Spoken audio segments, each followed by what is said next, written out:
Ó Mãe Santíssima, intercedei por nós para que possamos bem compreender os ensinamentos de vosso Divino Filho, nosso Senhor e Salvador Jesus Cristo, e as explicações dos pais da Igreja. Ó Virgem Imaculada, ofereço-vos este trabalho e peço que abençoais aqueles que o ouvirem, e que seja para a maior honra e glória de Deus. Amém. Senhor onipotente, purificai o meu coração e os meus lábios. Vós, que purificastes os lábios do profeta Isaías com carvão em brasa, e dignai-vos, por tal modo, purificar-me com a vossa misericórdia, para que possa dignamente anunciar o vosso santo Evangelho. Por Jesus Cristo nosso Senhor. Amém. Senhor, abençoai-me. Que o Senhor resida no meu coração e nos meus lábios, para que anuncie digna e convenientemente o seu Evangelho. Amém. Evangelho de Nosso Senhor Jesus Cristo, segundo São João. Anúncio de pronto retorno. Seus discípulos lhe disseram: Eis que agora falas claramente, sem figuras. Agora vemos que sabes tudo e não tens necessidade de que alguém te interrogue. Por isso cremos que saíste de Deus. Jesus lhes respondeu: Credes agora? Eis que chega a hora, e ela chegou, em que vos dispersareis, de cada um para o seu lado, e me deixareis sozinho. Mas eu não estou sozinho, porque o Pai está comigo. Eu vos disse tais coisas para terdes paz em mim. No mundo tereis tribulações, mas tende coragem, eu venci o mundo. Comentários dos Pais da Igreja. São João Crisóstomo. Como o maior benefício dos discípulos era ser amigo do Pai, por isso é que dizem saber que Nosso Senhor tudo sabia. Daí que siga: Eis que agora falas claramente, sem figuras. Santo Agostinho.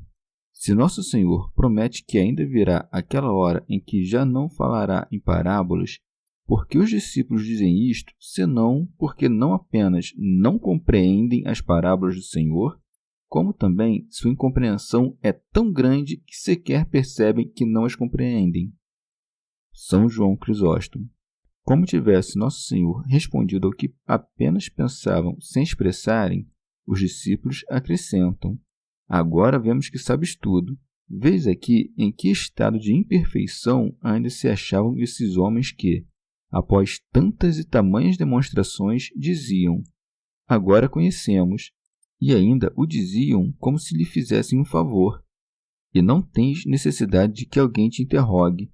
Quer dizer, antes mesmo de ouvires, conheces já o que nos escandaliza e nos tranquiliza, dizendo que teu Pai nos ama. Santo Agostinho.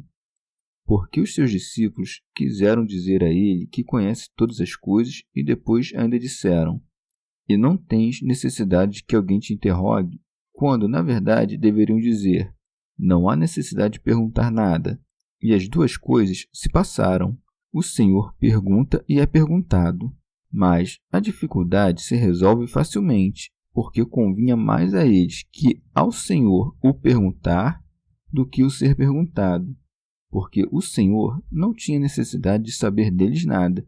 Na verdade, tinha mais para ensinar, e aos que perguntavam era de grande proveito aprender de quem sabe tudo, pois o Senhor não necessitava ser perguntado por quem quisera saber algo de si, pois já sabia de antemão a vontade que tinham de a perguntar a ele. Para Deus não é grande obra prever os pensamentos dos homens, mas para os pequeninos sim. Por isso cremos que saíste de Deus. Santo Hilário de Poitiers. Por isso creem que saiu de Deus, porque age da forma que Deus age. O Senhor havia lhes dito: Porque eu saí e vim de Deus, e não se admiraram do que haviam ouvido tantas vezes. Nesse momento não dizem: Vieste do Pai para este mundo, pois eles não sabiam que tinha sido enviado por Deus, porque ignoravam que tinha saído de Deus. Mas passam a entender o nascimento inefável do Filho por virtude dos ditos dele, quando confessa a eles que não falava por parábolas. E é diferente o nascimento do homem e o que Deus engendrou. e precisamente por não se tratar de um parto como dos homens, mas da geração de Deus. Pois é 1 a 1, não é parte, não é falha, não é diminuição, não é extensão, não é padecimento, mas o nascimento de uma natureza viva, vivente. Não uma criatura que receberá o nome de Deus. Não recebeu o seu ser do nada. Nasceu de um ser que vive sempre, porque a passagem sair de Deus significa o nascimento, não a origem. Santo Agostinho. Em seguida, Nosso Senhor os adverte da idade ainda tenra e débil do homem interior deles. Daí que siga. Jesus lhes respondeu: Credes agora? São Beda. Esta parte pode ser entendida de dois modos, ou como afirmação ou como insulto. Se como insulto, o sentido é este: tarde demais acordastes para a fé, eis que chegou a hora em que sereis espalhados cada um para o seu lado. Se como afirmação, o sentido é verdade que credes, mas eis que vem a hora em que sereis espalhados cada um para o seu lado e em que me deixareis só. Santo Agostinho. Quando Nosso Senhor foi capturado, os discípulos abandonaram não apenas com sua carne a carne dele, como também com suas mentes a fé nele. São João Crisóstomo. Vos dispersareis, a saber, quando eu for entregue. Com efeito, sereis dominados por tamanho temor que não conseguireis nem mesmo fugir juntos. Mas eu, de minha parte, não sofrerei nada com isso. Daí que acrescente: mas eu não estou só, porque o Pai está comigo. Santo Agostinho. Nosso Senhor desejava que os discípulos crescem e que seu entendimento se alongasse a ponto de não pensarem mais que o Filho, se saía do Pai, se afastava dele em alguma medida. Em seguida, conclui o sermão dizendo assim: Eu vos disse tais coisas para terdes paz em mim. São João Crisóstomo. Isto é, disse-vos essas coisas para que não me rechaçais jamais da vossa mente.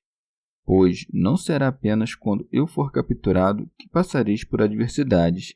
Enquanto viverdes no mundo, sofrereis aflições e tribulações.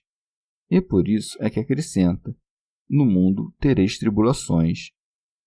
São Gregório. É como se dissesse: guardai no vosso interior algo de mim, para que vos console e restaure, porque no exterior é garantido que o mundo vos persiga e aflija. Santo Agostinho.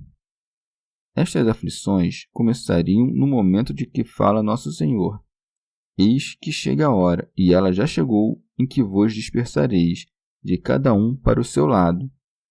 Mas não perseveraria do mesmo modo. Com efeito, a parte seguinte, e me deixareis sozinho, não descreve a situação dos discípulos nas aflições posteriores, que haveriam de sofrer no mundo após a ascensão do Senhor.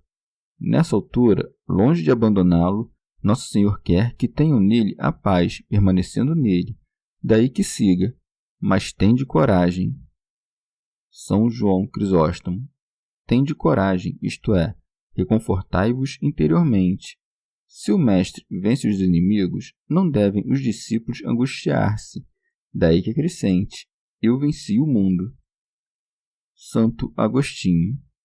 Quando o Espírito Santo foi dado, passam a ter confiança e vencem. Não somente nele, pois não teria derrotado o mundo se o mundo tivesse derrotado seus membros. Quando ele diz: eu vos disse tais coisas para terdes paz em mim, devemos entender que ele não se refere apenas ao que disse pouco antes, mas a tudo o que disse desde que começou a ter discípulos, ou aquele longo e admirável sermão que pregou-lhes depois da ceia. Esta recomendação de que tenham paz nele não terá fim, mas será o fim de todas as nossas intenções e obras. Chegamos ao fim de mais um dia de comentários da Catena Áurea. Muito obrigado por ficarem até aqui, que Nossa Senhora derrame suas graças sobre nós e até amanhã.